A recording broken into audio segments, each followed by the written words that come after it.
Dalio is here. We will talk about the markets, but I want to start with the culture because that's what I wanted to have you here to talk about. You do something that is very, very different than most other companies, firms, places, which is you believe in this radical transparency idea. It is almost ruthless to some extent. And I wanted to, just for everybody here to understand how you got to that place and what it is that you do. You tape record conversations, you show people, you'll tell them, everyone tells each other exactly what they think, and how that works and specifically how it came to be. Well, I started trading markets when I was a kid, about 12, and early on in the markets you know that there's a high probability you're going to be wrong, no matter how confident you are. So I liked to look for people who had alternative point of views, different point of views, people who would disagree with me. And I wanted to see their thinking because it improved my chances of being right. And so I learned that besides improving the decision making, I learned a lot from the other people who disagreed. What was their perspective? I think we're all blind in many different ways. And then, so then I started to have other people work with me. And I'd say, like, how do you want to be with each other? How do you want to be with me? How should I be with you? Would you want me to tell you what I think? Do I want to hear what you think? Or do I want you to filter that? And it just seemed so obvious because it didn't even seem ethical to not have critical thoughts about people and not to discuss it. It didn't give them a chance to share their perspective. So, in other words, our goal is to just try to find out what's true. In my business, I have to be an independent thinker, and each of the people I work with has to be an independent thinker, because the consensus is built into the price. So you have to think, where's the consensus wrong? And you don't know whether that you're going to be right or wrong. And so if you're going to have independent thinkers operate that way, and you want to encourage that, you want to be able to have thoughtful conversations. And what's so crazy, isn't it totally crazy not to be able to be that way? To be in an organization in which, let me ask you a question, would you rather know what people are thinking, or would you rather not know what they're thinking? Would you rather be able to express what you're thinking? What they're thinking. Okay, but you see, what's actually happening in your mind, and it's physiological, is that, think of it as that there are two different minds going on. And your brain, physiologically, has different brains operating in it. There's the part of your brain which is called the prefrontal cortex, which is that part of the brain that is thoughtful and engineers what you want and how should you be. And then there's parts of your brain which are the animal brain that you've been born with, and particularly the amygdala. There's this part of the brain which is the fight or flight. And so when you answer the question, you're largely answering the question as though it's you in aggregate. But if you really start to think about it and I say, what do you want? Your higher level brain would say, I would like to find out what you think. I'd like to find out I'd like to be able to express what I think. And I'd like to be able to have a thoughtful examination of whether it's true or not. Because logically, that's the smart thing to do. So intellectually, everybody gets it. The only emotional reactions that they have is that other part of the brain that makes it uncomfortable. And I think our society has reinforced that so much. And that's why you have such inefficient decision making, incredibly, like all the different people who think that something is wrong. And what do? They can't express it, they can't talk about it, they can't examine it. So you have very inefficient decision making and lack of honesty, office politics. So what we have is transparency.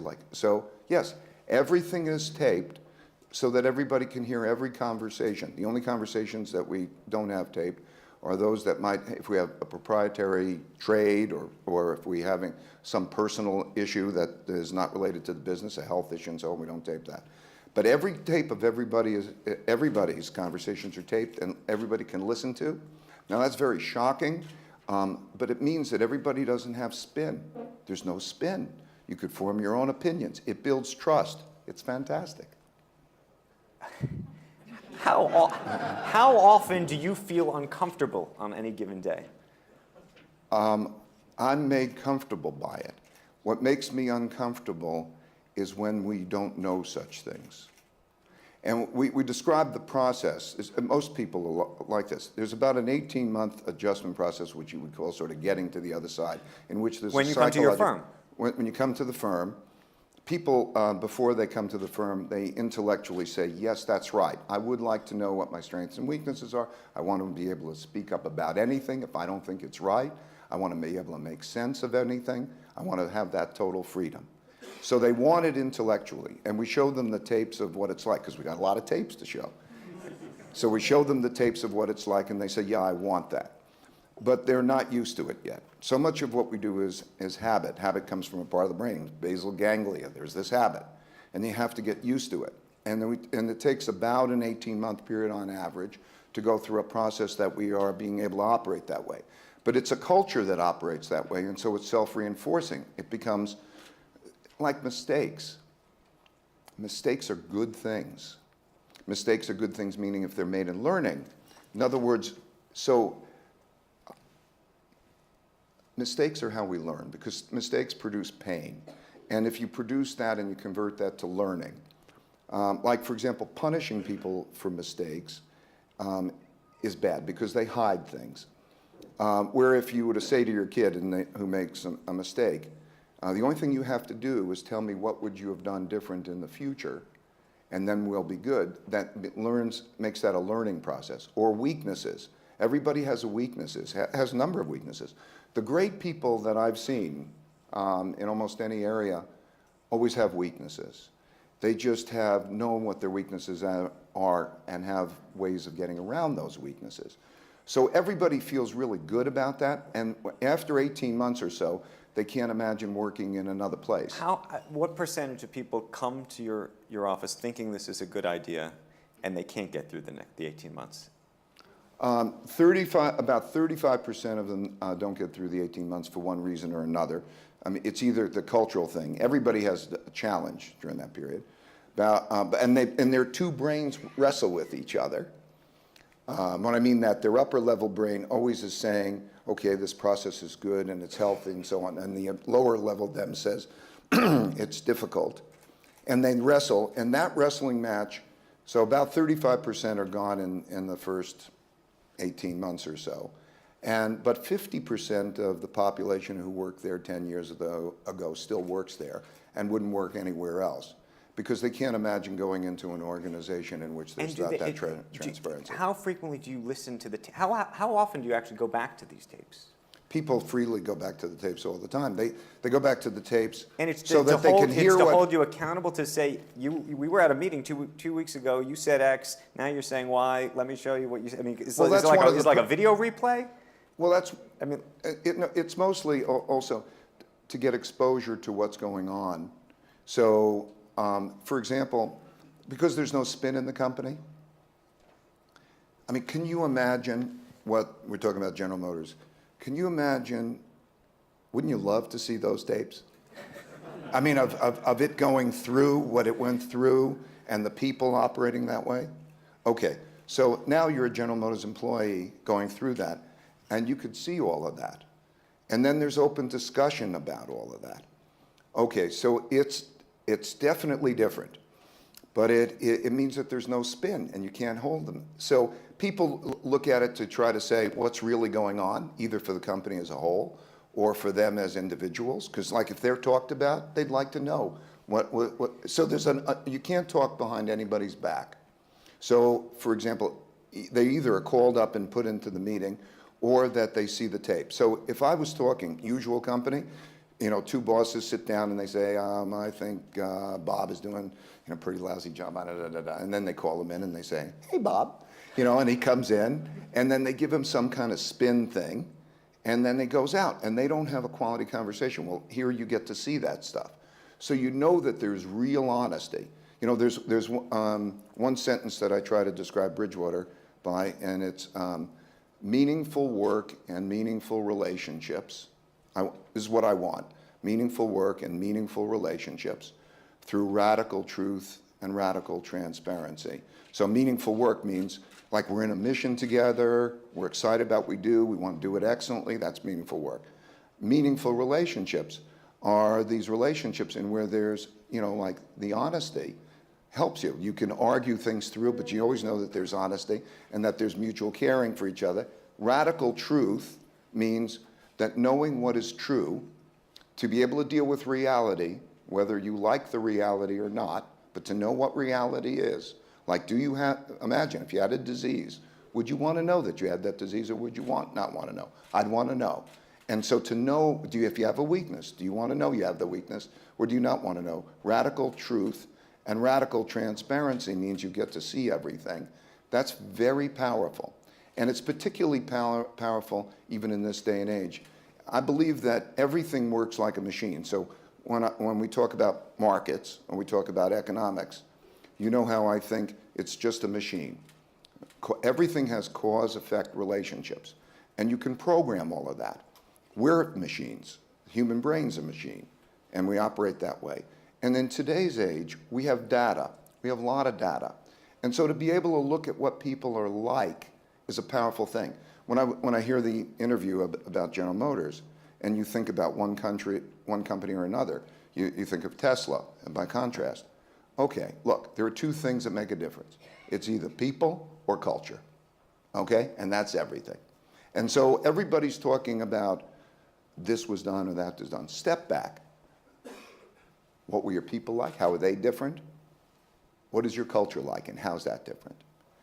And that's all that matters. And so if you look at it that way and you compare what the future of General Motors is going to be and the future of Tesla is going to be, or any such things, that's all that makes up the difference. And you can put data together that shows that, and you can operate in that way, and that's what makes you effective. How often do you meet a really tremendously talented person that you'd love to have in your organization, but you know they just won't work? Oh, fair amount, lots amount. And we won't compromise that, because it's like compromising being truthful with each other. And when you say truthful, by the way, Truthful being, in other words, open. People are open. How open are they? I know they are blunt, but are we are people adding adjectives to how blunt? Are people just really, if we were to have a beer and talk about, Charlie, whoever Charlie is, and we said, you would have the exact same conversation in front of Exactly. Exactly, and you get used to it, and you get to like it and appreciate it. Sounds very foreign, How often, though, are people's feelings very hurt? They're not? They're not hurt. Is this applicable? Well, when I say they're not hurt, there's initially an emotional reaction. There's a part of the brain that's amygdala, and it's the same thing that's the fight or flight. And what usually happens in that moment is that there's an emotional reaction quite often, and that emotional reaction fades.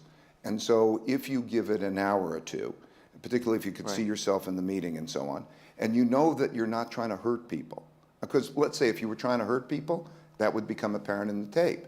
So are you trying to help people? We're trying to help each other. But that means we just disagree. We see things different. Why can't we civilly disagree? Isn't it a perversity of our society that people can't thoughtfully disagree? You and I go to a restaurant, somebody says, I like the food. The next person's reluctant to say, I don't like the food. That's weird, right? There's an aversion to disagreement. Thoughtful disagreement. When two thoughtful people who are intelligent disagree, that's when the power of understanding begins, because they can then say, why do they disagree, and work themselves through it to make progress. And so it's a healthy thing. But what happens if one guy thinks he's smarter than the other guy? Well, they get to find out. And smarter, what you find out is different people are smart in different ways. So, by the way, you get to find out how people are different, remarkably different ways. Right. Some people are creative and not reliable. Some people are reliable but not creative. Some people are meticulous. Some people are big picture thinkers. In order to be effective, you find that people are smart in very different ways. So the creative... And there's an appreciation of those differences, because then when you realize that you need it all. And in order to have an effective group, you need a detailed thinker, you need a big picture thinker, you need the creative and the reliable. The big picture thinker who's unreliable, you say to him, we just know you're unreliable. It becomes so But we love you so much because you're a big thinker. So in other words, right, you can play that role. Nice, okay. You can play that role. Let's not pretend, okay? Okay, if you're very creative, this is often the case, a very creative person is not reliable. A big picture thinker is not detailed thinker. This is the way. And so they're all valuable, but you can make a team better. There's also mutual understanding and appreciation. In other words, I can appreciate things that in the past I would have been very annoyed at, because I think, for God's sakes, can't you see it? And I'm not realizing, so there's an appreciation for that and the team, and there's an effectiveness to it. What do your lawyers think of all these tape recordings? It was so interesting because, like the lawyers, when we started to do this, said, you're absolutely crazy to do this, because all of this, there's this all pile of evidence and so on. So every now and then you can get, a frivolous lawsuit. And what I found out is, look, if we're doing something wrong, I'd want to know about it. It's on tape. And what I found out is I think in the whole existence of Bridgewater, and now that's 40 years, I think I've had only about 3 frivolous lawsuits. And because the people in that actually can't make up a story. So we have the tapes. And in all of those cases, all we did is give the tapes to the arbitrator or whoever is dealing with it to take a look at. But when you do that, so we don't have lawsuits. We don't have, if there's something to hide and you're doing it wrong, fine. Most lawsuits come because people are making accusations and they're trying to recreate what happened. There's nothing wrong with what we're doing, right? This is good.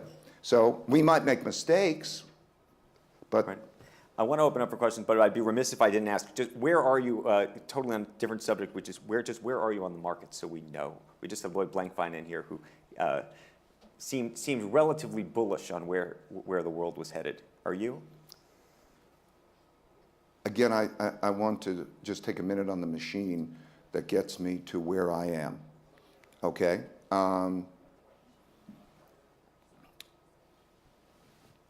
When we have when there's an upward debt cycle and there's a lowering of interest rates, it reduces debt service payments. When interest rates hit 0 and there are large credit spreads, you can no longer have monetary policy as an interest rate driven, you have quantitative easing. When there's the purchases of those assets, it causes those returns to go down, expected returns to go down, and it causes asset prices to rise. And that's been the transmission mechanism through there. Now we have a situation in the United States to some extent, in Europe to a complete extent, and to Japan in a complete extent, where there are both 0 interest rates and basically 0 spreads. That means that the effectiveness of monetary policy will be less going forward. We're in a mid part of a cycle, and this is an easy part, good part of the cycle. As time progresses, let's say in a year or two, whenever there might be a need for easing of monetary policy, we're going to be in a situation in which the effective ability to ease is very limited. And that'll be at the same time, that's at the same time as asset prices will be comparatively high because of the fact of pushing them up and the spreads down. So it's now, I think it's a good environment. We are long equities and we are holding those positions, and it's a relatively good time. What I worry about is if we were to take it a year or two in the future, what the effectiveness of monetary policy will be, particularly in a deflationary environment. And when I say deflationary environment, we have been in a secular declining inflation, declining interest rate move. Since 1980, every cyclical peak and every cyclical trough in interest rates has been lower than the one before it until we hit 0 interest rates.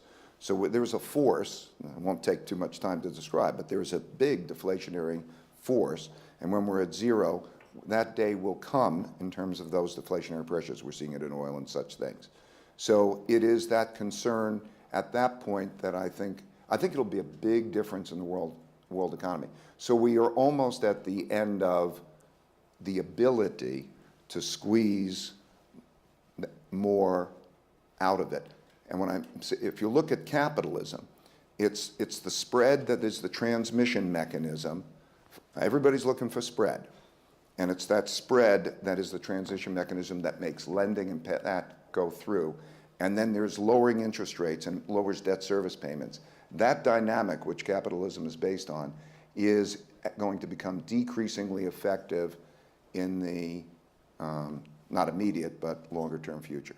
I could talk to you forever. Let's open it up, though, just so we get a couple questions for Ray.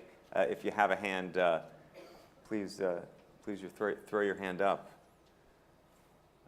I see the professor has another, but we have a question back there. Yeah. Just how do you manage all these tapes and recordings, and you must have a job devoted to just managing this? Well, we make them we have systems, you know, how you push the buttons and so on, but we make them available for everybody in kind of a library, so it depends what ones you want to go get, and then we tag them whenever anybody's discussed so that the person will know. We are now, the next technology, which hasn't yet been introduced but will be in the next next few months, is to be able to push each point on the tape so that you can know what is at that point in the tape that becomes relevant and it becomes indexed. Yeah. I've watched how the economic machine works on YouTube. I've watched your YouTube video, how the economic machine works, and I think it's fabulous. What can we do for, you know, school-age children to enhance their understanding of the economic machine, as you put it? By the way, I did that as much for the as much for policymakers as I did it for, because one of the things I found is that policymakers don't pay as much attention to the machine, like printing money. Is printing, the biggest question today, is printing money inflationary? Is it a bad thing or not? And I just wanted to make clear in that notion that if you spend money or you spend credit, and spending is the demand side and quantity is the supply side. And if you have less credit and you have more money and spending is the same, it works that way. If we can agree on such things, then like in Europe today, that policymakers, if they can agree that the machine works that way, we can know then how to best approach it. And so it's all very simple. I think that what we can do for kids or we can do for others is to simplify. That, I don't know who it was who said that any damn fool can make it complicated, it takes a genius to make it simple. Essentially, in 30 minutes, I think I tried to convey everything that matters that I know in 30 minutes in how the economic machine works.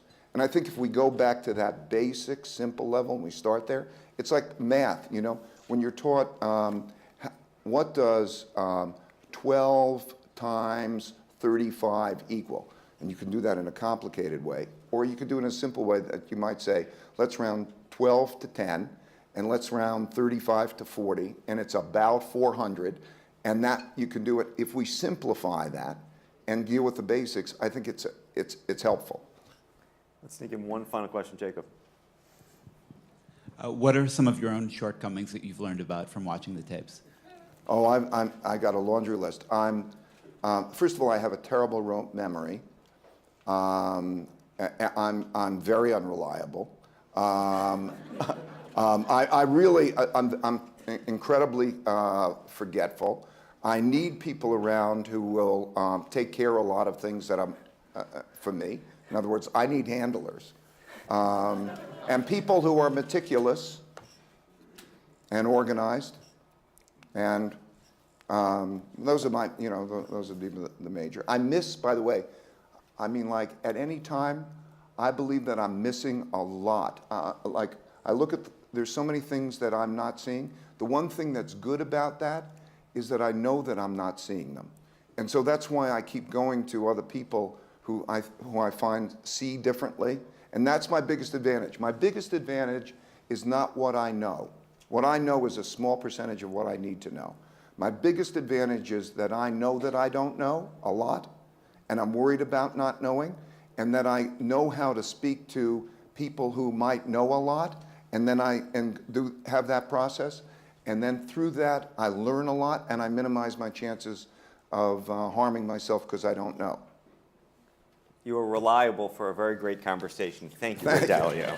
Thank you. Thank you, everybody.